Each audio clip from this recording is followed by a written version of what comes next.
Hello बच्चों, कैसे हैं आप लोग? आई एम वेरी श्योर बेहतरीन होंगे। सो सीएस प्रोफेशनल में एक ओपन बुक सब्जेक्ट है multidisciplinary case law and studies. Yes.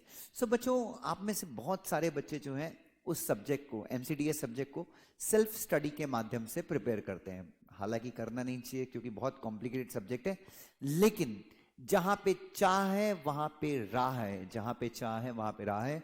अगर आप इस सब्जेक्ट को सेल्फ स्टडी के थ्रू करते हैं तो बच्चों, आप में से कई लोग नोट्स ले लेते हैं या फिर किसी और तरीके से आप लोग प्रिपेयर करते हैं, बट उससे ना हेल्प नहीं होती। रीजन है क्योंकि आपको एग्जाम में क्या होता है, अगर आप क्वेश्चन पेपर उठा के देखें तो एक छोटा सा क्वेश्चन पूछते हैं और वो क्वेश्चन का वेटेज होता है लगभग 10 मार्क का।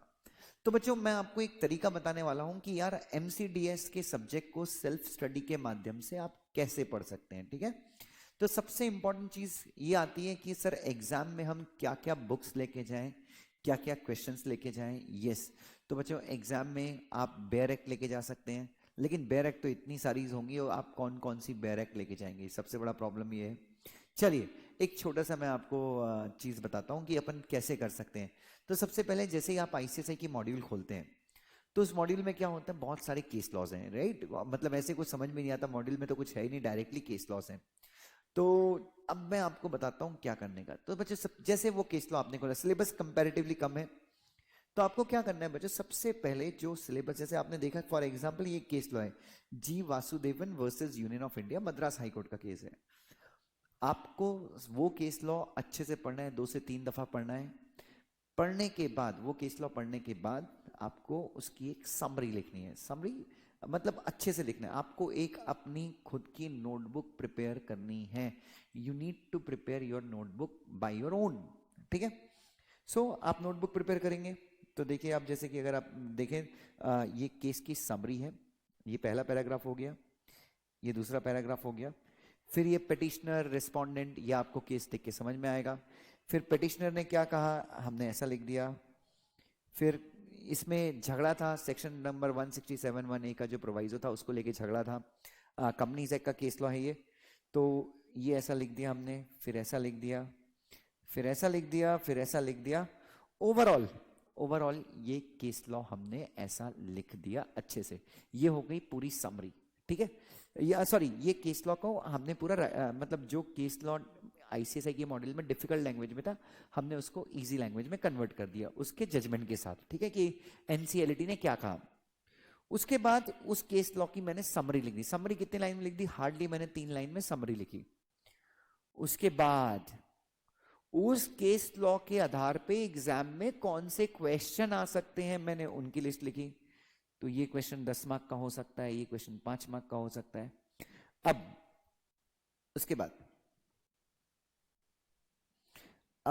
बाद देखिए, लास्ट में मैंने लिखा है provision used in the case law.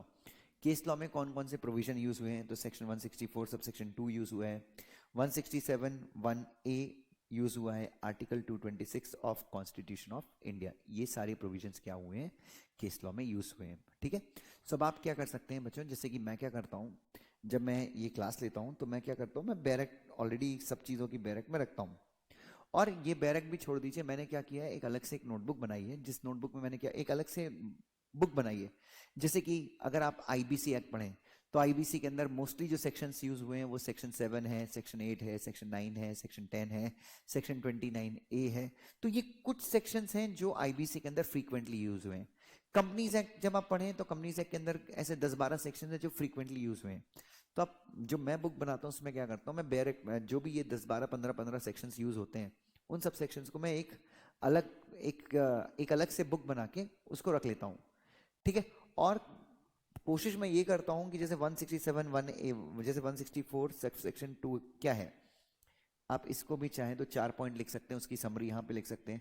167 section क्या है, आप उसकी समरी यहां पे लिख सकते हैं, बट इसमें आपको बहुत सारा क्या लग जाएगा, टाइम लग जाएगा।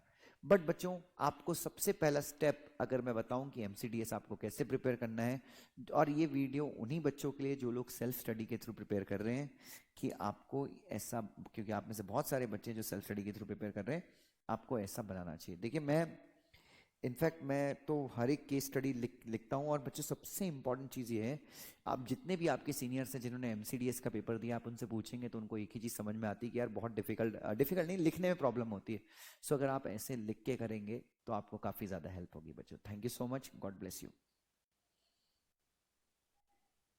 और हाँ बच्चों, अगर एक बैरेक्ट भी लेके जाना सोल्यूशन है, बट बैरेक्ट आप कितनी सारी लेके जाएंगे एग्जाम में और कहाँ से ढूंढेंगे? तो अच्छा ये होगा कि आप जितने भी सेक्शन यूज होते हैं, 15-15 सेक्शन जैसे मान लो एक पर्टिकुलर टॉपिक के यूज होते हैं, तो उनका आप अलग से प्रिंट निकाल लें, गूगल से कॉपी करके कुछ करें, तो मेरे हिसाब से वो ज़्यादा यूजफुल होगा अगर आप किसी इंस्टीट्यूट के नोट्स नहीं खरीद रहे हैं तो।